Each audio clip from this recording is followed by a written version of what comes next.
Good day, everybody. My name is Dredd, and this is Miss Valley Entertainment News. And I'd like to call your attention to what I think is a pivotal video for those of us who are involved in the gaming industry, whether you are working in the gaming industry in some way, whether you're covering the gaming industry like I do, or whether you're just active in the gaming industry by buying things, playing things like me and probably you.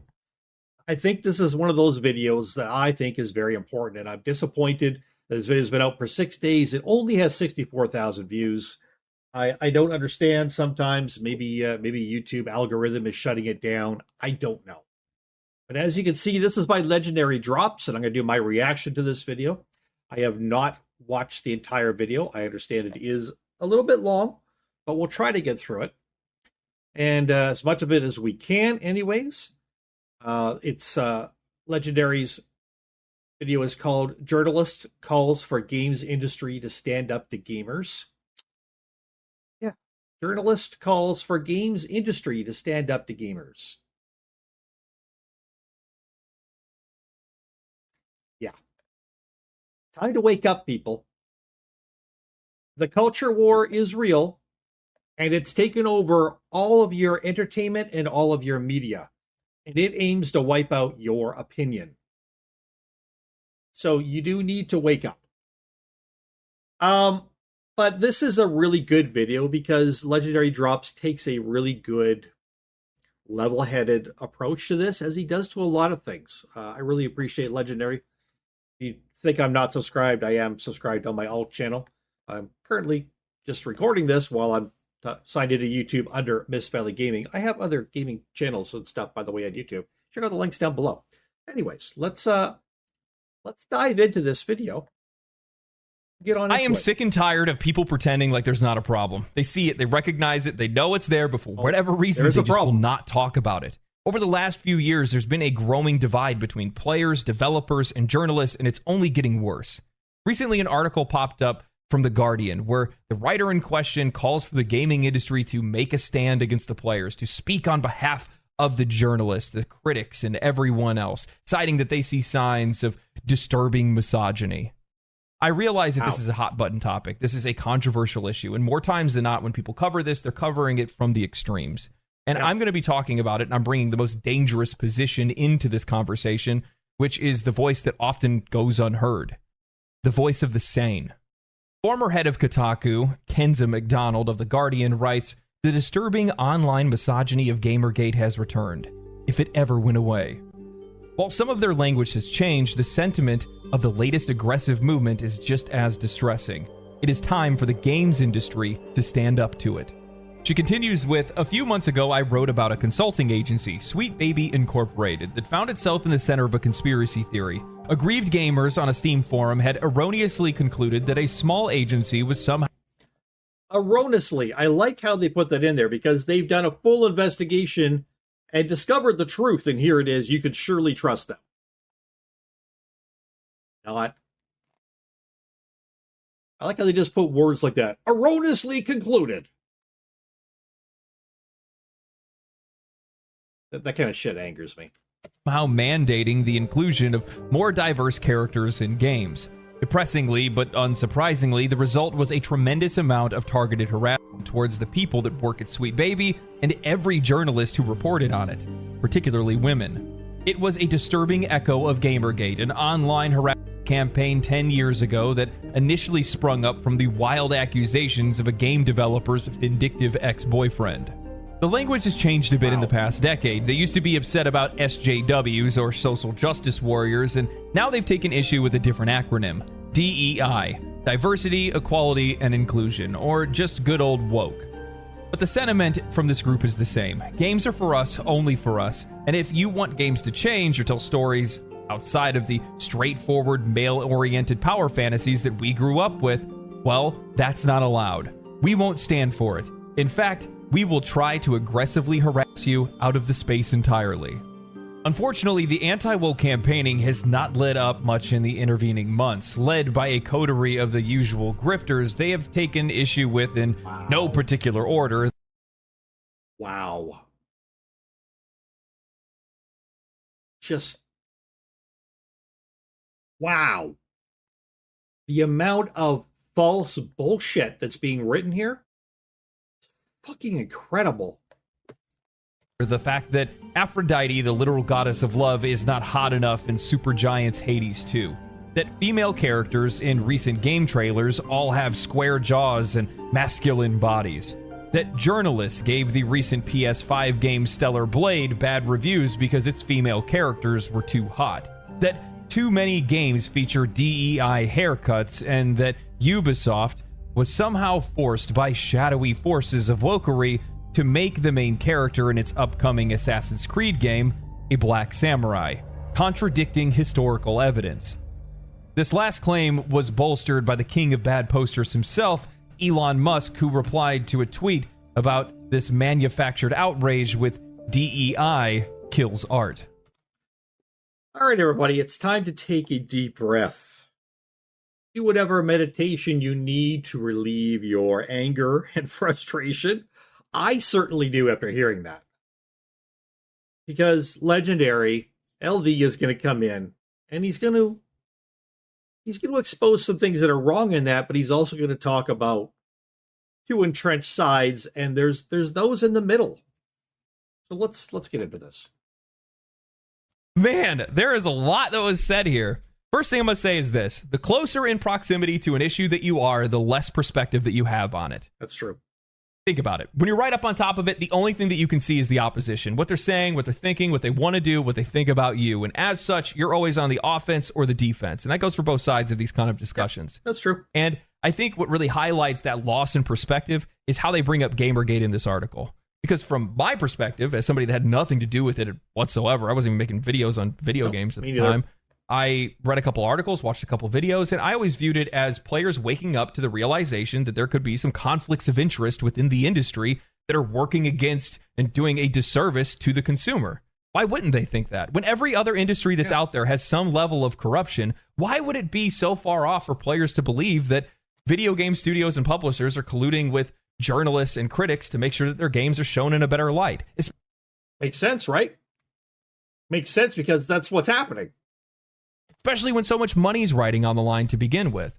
And I think that GamerGate was something that actually did a solid service to the players because they woke up to that realization. They're a little bit more cautious with their spending. They don't take review scores at face value and say, there we go, I guess I'm going to go ahead and buy this game. They're a little bit more cautious with it. They want more information. They don't want to just see a cutscene trailer. They want to see gameplay. They don't want to see gameplay in like 3 minutes. No, they want to see 15, 20, 30-minute clips. Heck, they want to watch somebody play the game for a few hours before they want to buy that game. Absolutely. And I think a lot of that is coming from what had happened back then.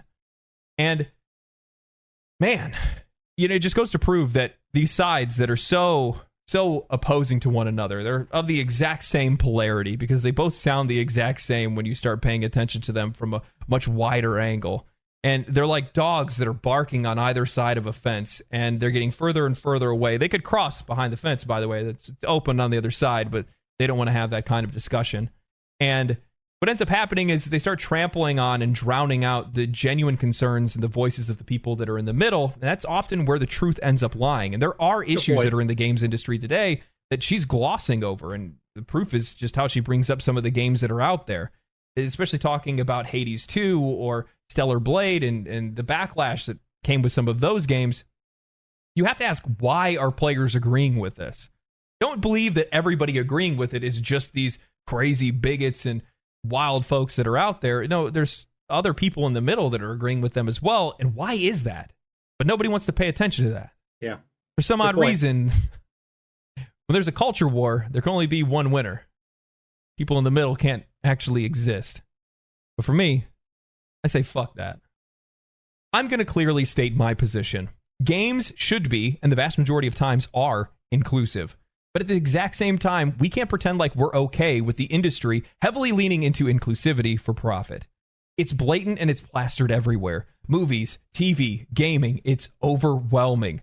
Co-opting identities and gender not for the sake of art, quality, and ethics, but for money and personal preservation. Okay. That was a very, very important statement, opening statement, if you will. And I think it's too easy to miss it. I wish Legendary I wish I could slow it down slightly. I wish Legendary had said it a little bit slower. I don't know how far back we gotta go. Gameplay. They don't want to see gameplay in like 3 minutes. No, they want to see 15, 20, 30-minute clips. Heck, they want to watch somebody play the game for a few hours before they want to buy that game. So pay attention. And I think a lot of that is coming from what had happened back then. And, man, it just goes to prove that these sides that are so opposing to one another, they're of the exact same polarity because they both sound the exact same when you start paying attention to them from a much wider angle. And they're like dogs that are barking on either side of a fence, and they're getting further and further away. They could cross behind the fence, by the way. It's open on the other side, but they don't want to have that kind of discussion. And what ends up happening is they start trampling on and drowning out the genuine concerns and the voices of the people that are in the middle. And that's often where the truth ends up lying. And there are issues that are in the games industry today that she's glossing over. And the proof is just how she brings up some of the games that are out there. So again, I really think this opening part is very important. It kind of lays out what he's going to be talking about going forward. And sorry we got to go through some of this again, but I feel it is important enough that we should. Especially talking about Hades 2 or Stellar Blade and the backlash that came with some of those games, you have to ask, why are players agreeing with this? Don't believe that everybody agreeing with it is just these crazy bigots and wild folks that are out there. No, there's other people in the middle that are agreeing with them as well. And why is that? But nobody wants to pay attention to that. For some odd reason, when there's a culture war, there can only be one winner. People in the middle can't actually exist. But for me, I say fuck that. I'm going to clearly state my position. Games should be, and the vast majority of times are, inclusive. Yep. But at the exact same time, we can't pretend like we're okay with the industry heavily leaning into inclusivity for profit. It's blatant and it's plastered everywhere. Movies, TV, gaming, it's overwhelming. Co-opting identities and gender not for the sake of art, quality, and ethics, but for money and personal preservation. Bing, bing, bing, bing, bing, bing, bing, bing, bing, bing, bing. These companies who are doing all this stuff and throwing it into movies, television, games, everything, don't give a shit about any of this stuff that they're saying they give a shit about, because all they care about is money. So don't think they're being so brave, so great. All about money. It is all about money. Why do companies change their logos to rainbows in the US and EU during Pride, but keep it their standard logo in other countries? Why are different races and genders minimized or removed in games, movies, and television in China? It's because none of these companies care about you. They care about what's in your wallet. And that goes for both sides of this debate. Truth of the matter is, these companies will do anything for money. And the real unease, the real issues at play, is that the biggest players in the industry are trying to wrangle everyone into one single audience, and it's causing a lot of issues. Extreme positions can't gain any traction unless there are those in the middle who can see truth on one side's opinion. Forced DEI is killing games. However, it's not for any of the reasons that anybody is saying right now. And instead, it's being co-opted into part of a culture war, and that's being done on purpose by these creators. And again, I think this is important, what he's saying here, because it really kind of woke me up to some things. Why is DEI killing games? We all think we know the answer to that. But he's got a really interesting take on this. Extreme positions can't gain any traction unless there are those in the middle who can see truth on one side's opinion. Forced DEI is killing games. However, it's not for any of the reasons that anybody is saying right now. And instead, it's being co-opted into part of a culture war, and that's being done on purpose by these creators. It's the intended outcome. What nobody is talking about is why are players seeing female protagonists and a diverse cast of characters and immediately assuming that that game will be bad. It's because players have begun to perceive wokeness in games as a bad thing, not because of the inclusivity itself, but because of its perceived lack in quality. Almost every television show, movie, and game today, pre- and post-release, that runs around doing interviews and press releases about how inclusive their media is, ends up being a dumpster fire of a final product because the creators are so focused on the identities rather than the qualities. And I like how he managed to show the new Dragon Age, the Veilguard. Everybody was complaining about the fact that Dragon Age is not about the characters, it's about the world and the story. And you go through the story and the world, you meet the characters, you grow to love them. They introduced all the characters out front and they made the entire presentation of the game about the characters. Look how diverse our characters are. Look how diverse our characters are. Come to our game. It's diverse. That's how they marketed the Dragon Age, the Veilguard. It's so diverse. Look at the diversity. Look at it. Usually, as Legendary Drops has just been saying, usually when someone markets their game from diversity, it's because the product is shit. Because they can't say anything good about the game other than the diversity because the product is shit. And we all know it. We're all woken up to the fact. Other than a few Baldur's Gate 3s and a few other things that are out there, the Dragon Age series up till now has always been very diverse and very woke and very DEI. It's been very gay and bisexual friendly franchise. Nobody had a problem with it until now.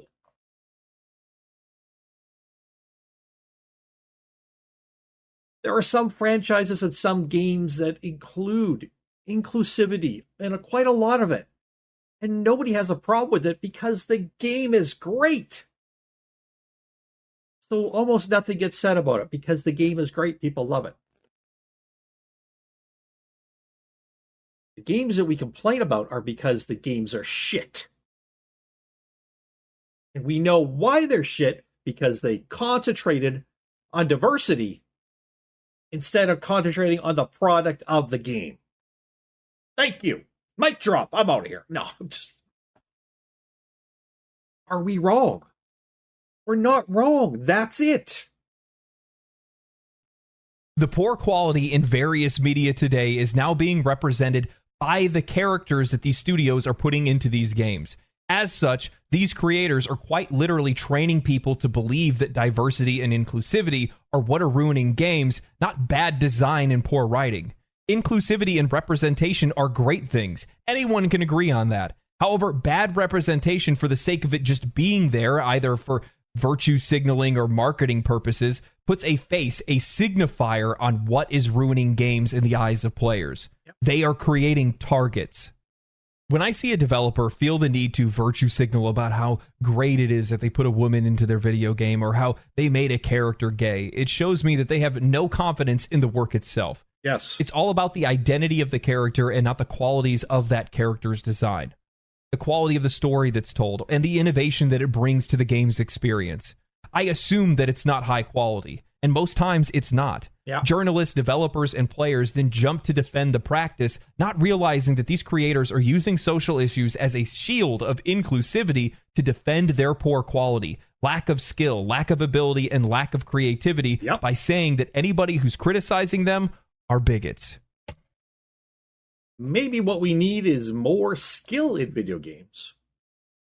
More people standing up and saying, I don't care how diverse this game is, we can't release it like it is because it's shit. Maybe people in marketing saying, hey, let's show in the marketing that our game is diverse, but let's not focus on the diversity. Let's focus on the game, the story, the atmosphere, the gameplay. But in that, we can show that it's diverse. And we can talk about that in our interviews, but let's focus our interviews and our media about this game on the game itself and how good of experience the game is for everyone. As soon as someone focuses on how diverse the game is, whether it's in their marketing materials, whatever it may be, you're almost guaranteed they're doing so because they have a shitty game that they put diversity in order to try to sell it. And that's the problem. Too many shitty video games. It's not too much diversity, it's too many shitty video games. Checkmate. What's really disappointing is that there's not enough people that are calling this out, saying it for what it is, that it's not wokeness or DEI that's killing these games. It's people without talent that are killing these games. He's right. Name a game that was perceived as woke, that had awesome gameplay and a great story, and nobody wanted to play it, and it didn't do well in sales. Guess what? You can't find it. It doesn't exist. Final Fantasy XVI portrayed a relationship between Dion and Sir Terrence. It was tasteful. It was well done. The story was great. The gameplay was awesome. The music was absolutely banging in that game. Guess what? Zero backlash. Baldur's Gate 3. Herald is one of the greatest RPGs of all time. Yeah. A game that many players have pointed to and said, this is the game. Why can't you guys make games like this anymore? The most aggressively buy game that's on the entire market. No backlash. Right. It's really disappointing that people like the folks that are writing this article right now that are involved in a lot of these communities aren't the ones that are out there that are fighting on their side, that aren't talking about how some of these companies are out there co-opting people's identities and races for the use of profit and for the use of protecting their own jobs, shielding themselves from criticism behind a shield of inclusivity.